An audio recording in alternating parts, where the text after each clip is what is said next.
Hello সব্বাইকে। তোমরা সব্বাই কেমন আছো?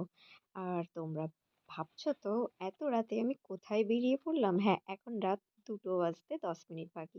এই যে এখন চলে এসেছি মেইন রোডে বাড়ি থেকে বেরিয়ে। একদম পুরো ফাঁকা। তার মধ্যে দেখলাম একটা বাইক গেল, তারপর দেখলাম একটা লরি গেল। এরপর আমরা চলে এসেছি হাওড়াতে। হাওড়া স্টেশনে তখন পৌঁছেছি ভোর ৪টে। ভোর ৪টের সময় এসে দেখছি বাপরে বাপ! এত মানুষজনের ভিড় জমে থাকে। কখনো কোনোদিন তো দেখিইনি, তাহলে বুঝবো কি করে? আর কোথায় যাচ্ছি? এখন ট্রেনে জার্নি করছি। সেটা কিন্তু জানতে হলে কোথায় যাচ্ছি পুরো ভিডিওটা মাস্ট দেখতেই হবে। এখন উঠে গেলাম লঞ্চে। লঞ্চে দেখেছো কত মানুষজন, কত ভিড়! লঞ্চের ভিউটা জাস্ট দেখো, দারুণ! এরপরে একটু বুঝতে পেরেছো। আমি জানি সেটা ভালো করে। তোমরা অনেকেই গেছো এই জায়গাটাতে। বাট তবুও আমি তো গেছি আমার একটা জার্নি, সেটা তোমাদের সাথে শেয়ার করলাম। ফুলের বাগান দেখে আর লোভ সামলাতে পারলাম না। ওটারও ভিডিও বানিয়ে নিলাম আর এটাও তোমাদের সাথে শেয়ার করলাম। শীতকাল যেহেতু সেহেতু ফুল তো ফুটবেই চারিদিকে, তাই এত দেখতে সুন্দরও লাগছে। এবার ভিউটা দেখে বুঝতে পারছো? ওই যে হ্যাঁ, মায়াপুরেই এসেছি। এখন আমরা চলে গেছিলাম অন্নদা কমপ্লেক্সে। এসে এখানে খাওয়া-দাওয়া করব। কারণ এতটাই দেরি হয়ে গেছিল, আমাদের টোকেনটা কাটা ছিল না অন্য কোনো জায়গাতে। এত্ত মানুষজন, এখন এখানে কৃষ্ণ নাম করাবে ৩ বার, তারপর খাওয়ার দেওয়া শুরু হবে। ওই যে খাওয়ার রেডি করেছে ঠিকই, কিন্তু ৩ বার কৃষ্ণ নাম করাবে। হরে কৃষ্ণ বলবে, আরো কিছু ওদের আছে সেগুলো বলবে। এই যে এখন ঢুকবো, হোটেলে যাব। রাস্তা থেকে জাস্ট ভিউটা নিলাম।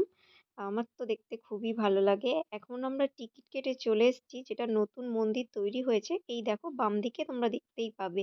ওটাতে একটা ব্রিজ মতো করা আছে। ওখানে ২০ টাকা নেয় ঢোকার জন্য আর ভেতরটা দেখার জন্য। মন্দিরটা যেহেতু রেডি হচ্ছে সেইজন্য দেখার জন্য অনেকেই আগ্রহী। কবে ওটা তৈরি হবে আর মানুষ ওটা দেখতে পারবে। এখন আমরা মন্দিরের ভেতরে চলে এসেছি। কাজ চলছে, পুরো অন্ধকার। আর বিশাল বড় একটা এলাকা, এরিয়া নিয়ে মন্দিরটা তৈরি করা হয়েছে। ভীষণ বড়। কারণ এখানে অনেক মানুষ একসাথে থাকার ব্যবস্থা করা হয়েছে, যাতে একসাথে থেকে ভগবান শ্রীকৃষ্ণকে আর তার রাধা, তার গোপীদের দর্শন করতে পারে। এরপর ওখান থেকে আমি নিয়ে নিয়েছিলাম প্রভুপাদ মন্দিরের একটু ভিউ। এখন আমরা চলে যাচ্ছি গোশালাতে। গোশালাতে যাচ্ছি গরু দেখবো বলে। এই যে সামনে আসছে আমাদের গোমাতা। তো ওই গোমাতাকে আমরা দর্শন করতে যাচ্ছি। গরুর গাড়িটা দেখে খুবই ভালো লাগলো, তাই জন্য এটাও তোমাদের সাথে শেয়ার করে দিলাম। কিন্তু শুনছিলাম সবাইকে যে আমরা এমন একটা টাইমে যাচ্ছি, সবাই বলছিল এই টাইমে গরুদের নাকি, মানে গোমাতাদের নাকি ছেড়ে দেওয়া হয় মাঠেতে। ওদিকে একটা বিশাল বড়, এই যে চলে এসেছি, ওই সামনের দিকে একটা বিশাল বড় মাঠ আছে, ওখানে নাকি ছেড়ে দেওয়া হয়। এই কটাই ছিল। তো মা হাত দিচ্ছিল ওর গায়ে, কিন্তু ওর শিংটা দেখে ভয়তে আর হাত দিতে পারলো না, তাই চলে এসছে। এই কটাই ছিল, এই কটাই তোমাদের সাথে শেয়ার করলাম। কিন্তু খুব সুন্দর, ওরা খুব শান্ত। বাবা এখন গায়ে হাত বুলিয়ে দিচ্ছে আর বলছে হরে কৃষ্ণ কৃষ্ণ কৃষ্ণ হরে হরে, হরে রাম রাম রাম হরে হরে। ওখান থেকে বেরিয়ে মায়ের সাথে একটা পোজ দিয়ে ভিডিও করে নিলাম। আর গোশালা থেকে আসার সময় এটা হচ্ছে নতুন মন্দিরের জাস্ট একটা ভিউ। আর এটা হলো প্রত্যেক শনিবার এই হাতিতে করে বের করা হয় একটা যাত্রা টাইপের, ঠিক আছে? ওখান থেকে হাতিটা ছাড়া হবে, পুরো মন্দিরটা ওটা পরিক্রমা করবে। এটা দেখার জন্য শুধু মানুষজনের একবার ভিড় দেখো। এত ঠান্ডার মধ্যেও কিন্তু মানুষজন ওটা দেখার সুযোগ ছাড়ছে না। কি করবে আর, এত সুন্দর দৃশ্য কেউ মিস করে? আর এটা হচ্ছে যেখানে ভগবান শ্রীকৃষ্ণ আছেন। তো সেই জায়গাটা এত সুন্দর করে আলো দিয়ে সাজিয়ে দেওয়া হয়েছে।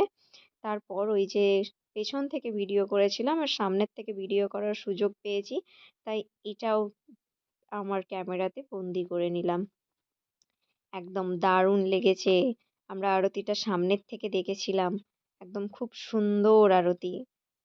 এখন ওনাদেরকে নিয়ে যাচ্ছে, নিয়ে গিয়ে ওনাদের যথাস্থানে রেখে আসবেন। আর ওনাকে যে আরতি করা হয়েছিল সেখানে এই রঙ্গোলিগুলো করা হয়েছিল। তো এত ভালো লেগেছিল, আমি সেটাকেও ক্যামেরাতে বন্দি করে নিয়েছিলাম। তোমরাও দেখো একবার যে কত সুন্দর ওরা রঙ্গোলি দেয়। তারপরে দোকানগুলোতে চলে এসেছি। এখানে তো এইগুলোই পাওয়া যাবে, এগুলো ছাড়া আর কিছু আ সেইভাবে মানে আমাদের উম সেইভাবে আর কিছু হবে না পাওয়া। তো তাই জন্য এই দোকানগুলোতে এসে কিছু নেওয়ার জন্য ভিডিও করলাম, কিছু নিলাম। আর এটা হলো প্রভুপাদের মন্দির। আ রাতের ভিউ এটা। ওটা ছিল দিনের ভিউ। তারপর একদম মন্দির থেকে বেরিয়ে রোডেতে এই মার্কেটগুলোতে কিছু কেনাকাটা ছিল, সেগুলো করলাম।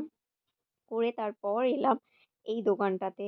একজন বলছে যে তামার আ কচ্ছপ ওটা নেবে। তো আমরা সেই কথাটা শুনে এই দোকানে গেছিলাম খোঁজ করতে কিন্তু পেলাম না। তো দারুণ লাগলো জিনিসগুলো একসাথে এত এরকম প্রদীপ দেখিনি। তার সাথে দেখলাম গোপাল। গোপালের ভিডিওটা তো আর না করলে চলে না। এত সুন্দর, সুন্দর গোপালগুলো বিভিন্ন নানা সাজে নানা পোশাক পরে আছে ভিন্ন রঙের। তো ভালোই লাগছিল। এটা হচ্ছে ফেরার সময়। আজকের মতো এখানেই টাটা চললাম।